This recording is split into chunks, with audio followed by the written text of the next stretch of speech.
Hey guys, welcome to the Liberal Hive Mind, a channel solely focused on exposing the abundant hypocrisy of the left, but again, more accurately these days, the lack of humanity coming from the left. Oh, he thought he could get away with it, folks. Harry Sison thought he could get away, but I saved your deleted tweet, you scumbag. As we know, everything lives forever on the internet. Harry Sison thought he could engage in this disgusting behavior and then just delete it and poof, it would no longer exist, but we are on top of these moral cowards. These despicable political partisans who are putting a paycheck or are putting party interest about doing the right thing for humanity. I got some posts on X and a couple videos I want to show you. Let's continue exposing the despicable left. We got some stuff to get into, so let's roll the tape. Alright folks, so obviously after the horrendous murder of Charlie Kirk, we saw people like Harry Sison and others virtue signaling all over social media, pretending to care, pretending to offer heartfelt condolences to the Charlie Kirk family, and some people even gave him credit for it, but I personally didn't, and I have the receipt for that because I knew it was coming. My response to Harry Sison's initial video was get off my timeline, and boy do I feel vindicated in disregarding this absolute clown, because now 48 hours after his condolences, we now have the suspect in custody, that's Tyler Robinson, who's been pretty much confirmed as an avowed far leftist, and now as that information is coming out, we see Harry Sison's true colors. Instead of facing the reality, he digs up an old Halloween photo and tries to spin it. He posts this image claiming Robinson was dressed in a Donald Trump costume, and that proves that he wasn't a leftist as MAGA is claiming.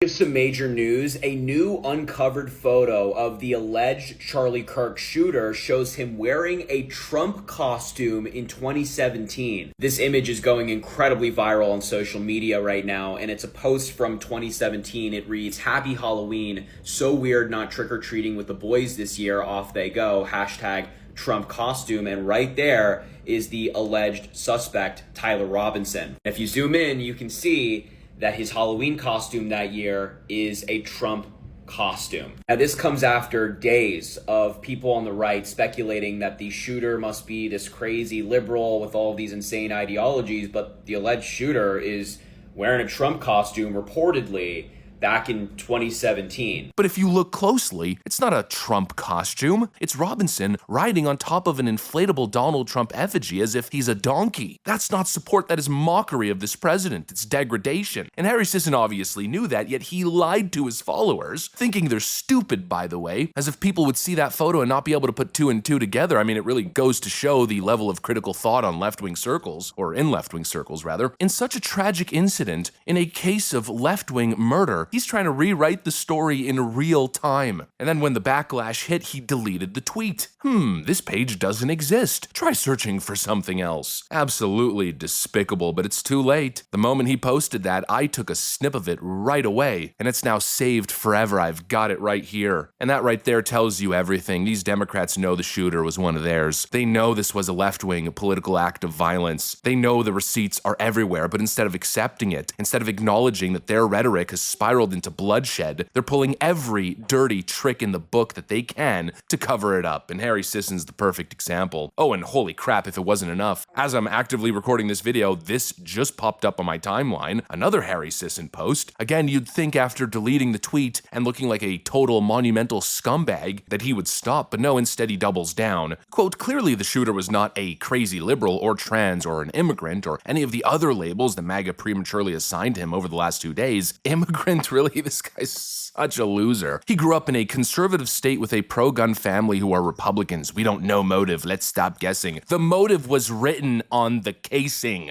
Holy crap, these people are unbelievable. The misinformation coming from the left is just mind-boggling. We've got Ron Filipkowski who writes, "After days of Republicans blaming and vilifying Democrats and trans people for Kirk's murder, despite having no clue who the person was, we found out it's a white guy from a Republican family in Utah who loved guns. So apparently now we're blaming families. He's from a Republican family and he loved guns, therefore he's a Republican. He shot Charlie Kirk. He thought Charlie Kirk was, quote, spreading hate. These people are unbelievable, but if you go in the comments section, the left is actually buying this. The damage has been done, and they won't apologize. This is their playbook. You freaking people need to apologize. That's the entire thing here. The lack of ethics, the lack of morality, the lack of humanity. It's unbelievable. The way they're attempting to spin this thing has got to be one of the most disgusting things I've ever seen. It's the lowest of the low from the online left. Honestly, I don't know what to say other than I am disgusted and disheartened. The lack of humanity, the hypocrisy from these people who are constantly talking about compassion. It's just malice. It's malice. How else can you describe it? And the facts are staring everybody directly in the face. It's not even hard to see. The fact that people fall for this, the fact that people are so ideologically captured that they'll engage in this kind of twisted narrative building, the fact that people lack the critical thought, they don't have enough of an analytical mind to see through this crap, it's unbelievable. Millions upon millions of people are buying this stuff hook, line, and sinker. And obviously there's two parts here. There's people who are too dumb, they don't have internal monologues, I guess, and they're just trapped in some sort of algorithmic bubble that puts them in an alternative freaking universe. You know, that's one thing. And then the other side is ideological capture. People who will justify it, people who will play these narrative games because they support the violence, because it doesn't bother them. They'll just defend their side endlessly, or they support the violence. This is part of their ideology. You know, again, we have to continue to highlight the culture of the modern left. Go on Reddit, go on Blue Sky, or especially go on Twitch, and you'll see it everywhere. You've got people like Hassan Piker, one of the biggest left-wing streamers in the country. They claim he's the Joe Rogan of the left. They'll put him on front pages of magazines and write cushy, fluff piece articles on him. But this is who he is.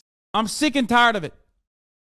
Left-wingers, liberals, you need to be fucking showing your opponent's guts on there, okay? You need to be gutting them.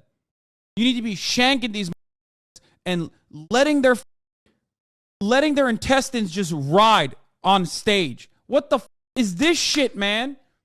Slice them up. Slice them and dice them. What the is this? You cannot have a bigger layup. You could not have had a bigger layup. 874 Bellevue Drive, and I'm gonna kill you with my AR-15. Like that's the type of messages they were leaving in this dude's office, and he's resigning. Like he's literally, this is his last term. So I think that people are a lot more radical. It's hurt poor people that they can afford housing in Berkeley. I don't know how that works. My understanding is that the property owners who have properties there choose just not to rent it at all. Yeah, kill those motherfuckers and murder those motherfuckers in the street. Let the streets soak in their red capitalist bloods, dude. We see these talking heads like Hassan, we see the constant calls to violence, we see them pushing exaggerated narratives of genocide and fascism, and we see how their young followers are clearly internalizing it. It's absolutely insane. And guess what? They're pretty much all part of the Democrat Socialist of America movement, which this young kid clearly was. Again, this inflammatory rhetoric, this exaggerated narrative pushing, and this call to action, they're out of control. And it's not just the radicals who are picking up the guns, it's not just the talking heads that are pushing violence, it's not just the exaggerated rhetoric. No, it's also the Harry Sison types, the talking heads, the propagandists, the politicians who play these twisted distraction games. In fact, in my personal view, Harry Sison is just as bad as Hassan. He may not be the murderer, he may not have pulled the trigger, but he's part of this culture of violence, whether he wants to admit it or not. Anyways, that's pretty much what I got for you guys. Thanks for watching, and I'll see you on the next one.